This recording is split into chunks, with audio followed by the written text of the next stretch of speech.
Divine peace and blessings, everyone. This is Aberisha, and I'm going to finish up Angel Numbers 101 today.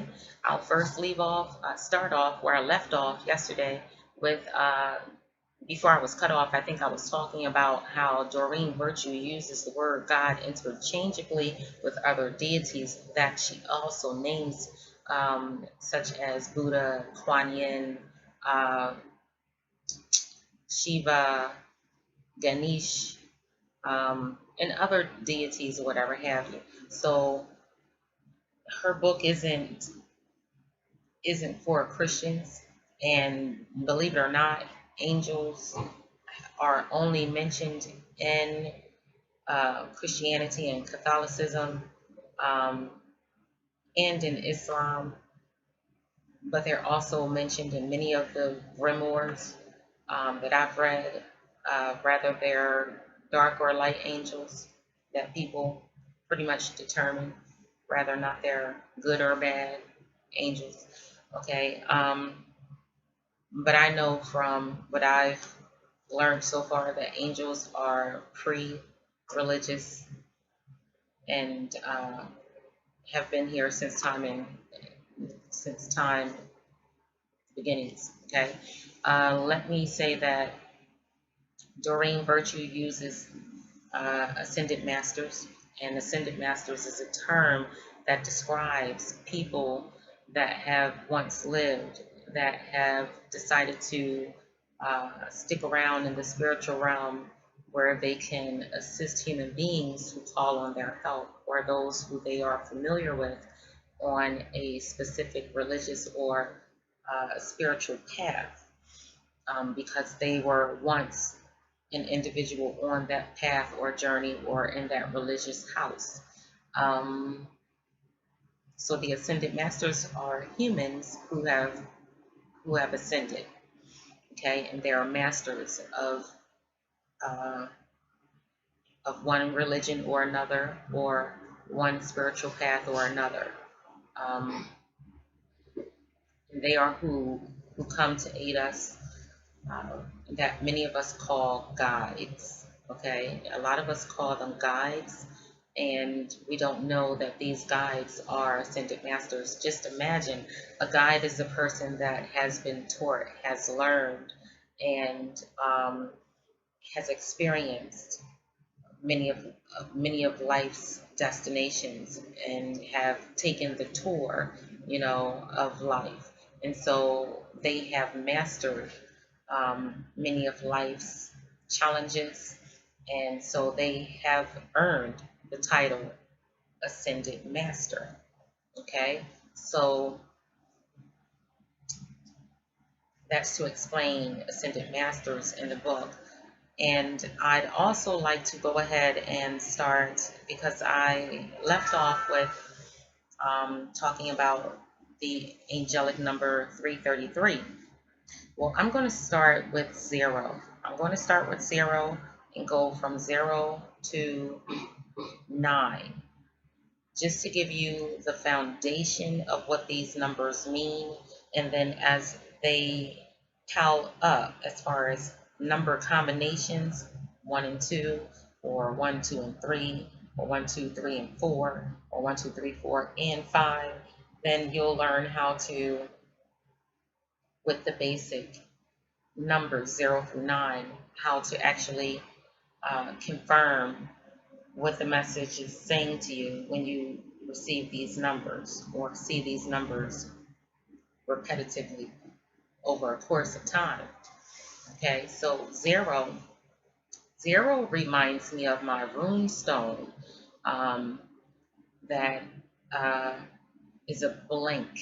Okay, and it's blank because with the runes it says, that the higher powers or the higher realm or the divine creator or Odin has pretty much decided to take this situation out of your hands.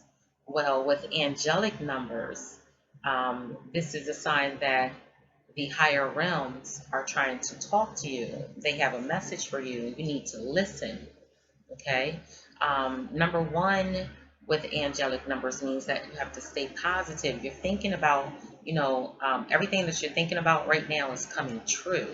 And so you have to be sure that you're only thinking about what your desires are, okay? Give away any fears that you have to the universe and allow transmutation to take place. Number two deals with everything's fine and will continue to be so. Keep believing that everything is going to be fine, especially since you're feeling a lot of hope, um, and things like that. Having hope will lead you to better outcomes. And we all know this because we know what it's like when we're in that circle of like sadness or depression. And when you're constantly thinking negative, everything that you try to accomplish, uh, you either fail at accomplishing it or you either miss opportunities because you're too stuck in self-pity. Okay, if that makes sense. Now, the number three deals with the ascended masters that I just spoke about, and that is just a sign that they are helping you. Usually, this means the ascended masters you feel close to, for example, like if it is Kuan Yin or any of the Orishas or Buddha or Ganesh, um, any of them are close to you, whichever deity you're working with pretty much is close to you right now. The number four represents, the angels being with you. They send you the number four to reassure you that they've heard your prayers and they're helping you. Okay, so the number four, that is the angels' numbers. Okay, the number five is significant to change. Change is occurring and always for the better. Remember that, change can be drastic and change can be painful. And most people, we don't like change, but change is supposed to happen. Nothing can stay the same. If we all stayed the same, we would never grow up. We would never become adults. We would never create. We would stay babies. So change is good, and it's a good idea to call upon any help or any orishas or any deities that you're working with to help you to transition through this life changing experience with a little more ease, okay? Because change is hard. The number six is not to worry or obsess about material items, including money, because worry lowers the effectiveness of your petitions or your wants, your desires, your prayers. Um, you can ask for help with the number six as well. If you see that you're getting the number six, you just call out. Okay, if you're working with Eshu, you call out and you ask Eshu to help you. If you're working with Oshun, you reach out, you call on Oshun to help you. If you're working with the angels, you call on the angels and ask them to help you.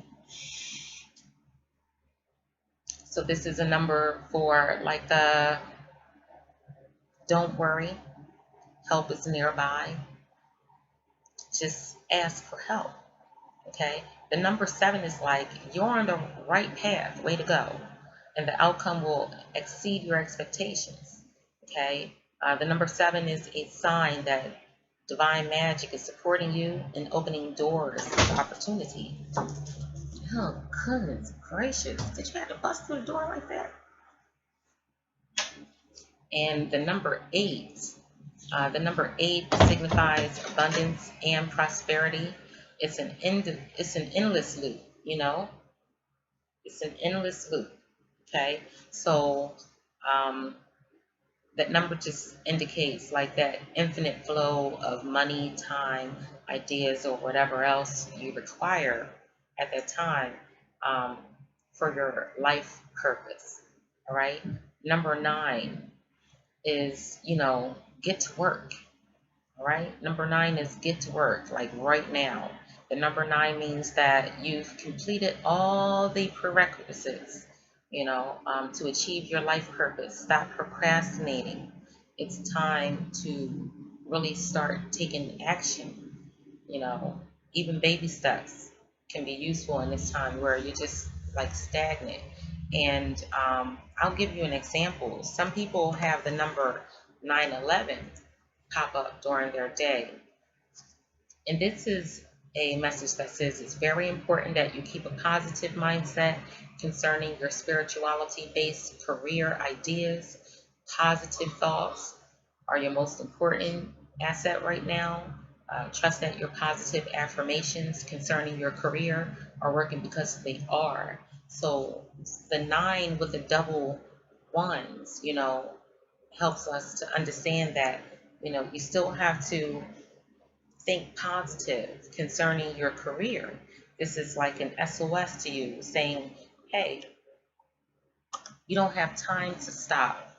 You know, you have to continue on with your efforts. 11 represents staying positive. Your thoughts are materializing rapidly, so you want to ensure positive outcomes by focusing only on the good within yourself and others and this situation, whatever it is you're going through.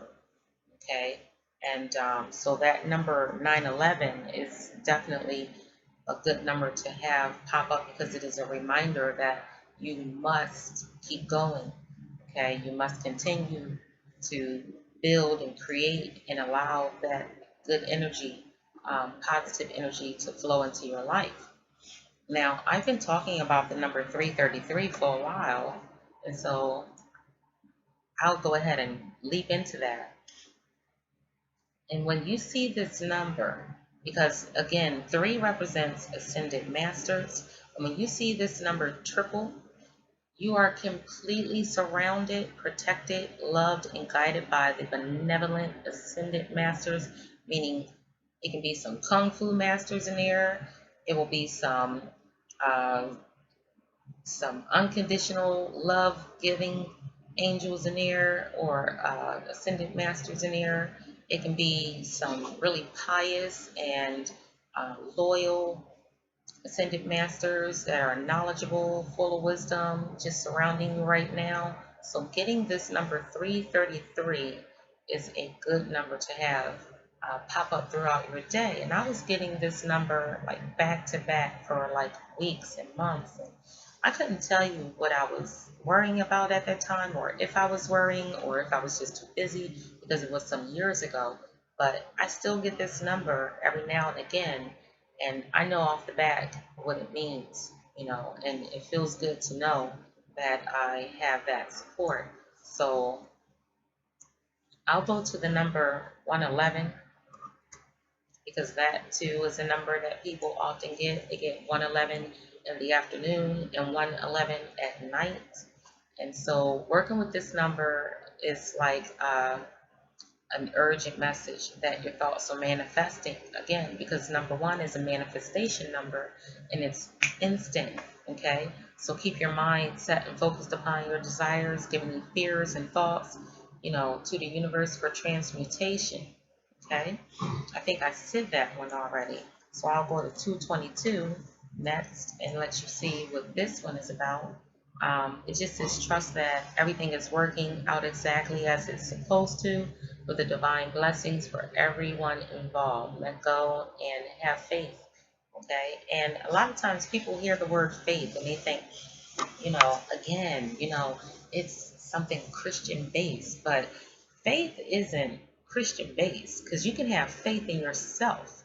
You can have faith in your mates. You can have faith in your children. What are you without faith? You're not a magician if you don't have faith. You're not a positive thinking person if you don't have faith. And you're not a positive thinking person if you don't have hope. Okay? And I think I'm going a little too deep, but I'm going to go to 555 because I've been getting 555 all week along with another number. Okay?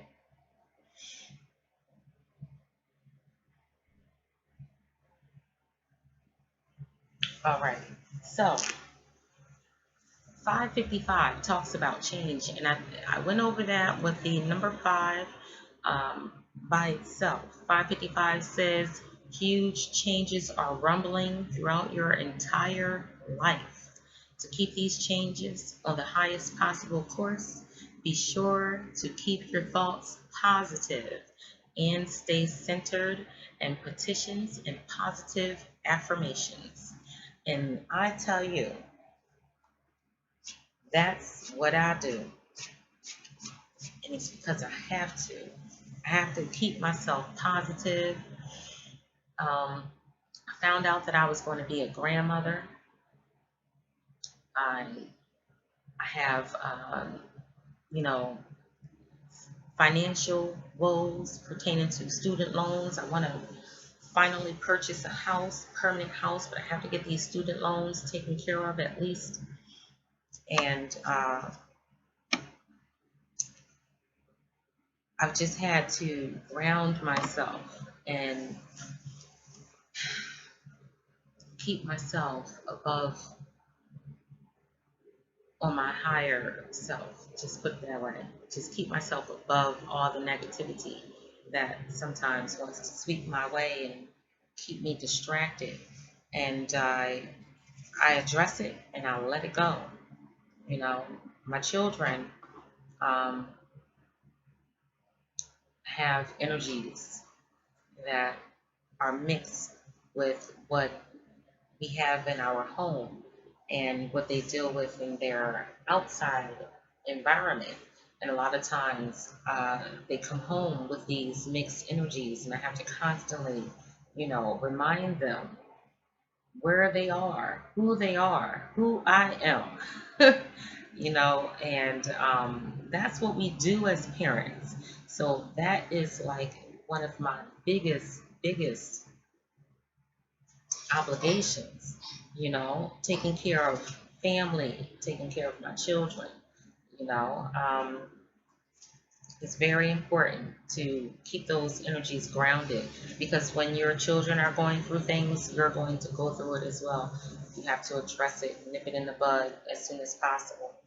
Um, and some things, you can change what you can't change. You just hope and have faith for better, okay? Better outcomes. Stay positive. So let's see how many minutes I'm into this video right now. 17 minutes. I'm going to cut it short and just make a part 3. Divine peace and blessings. I'll be right back.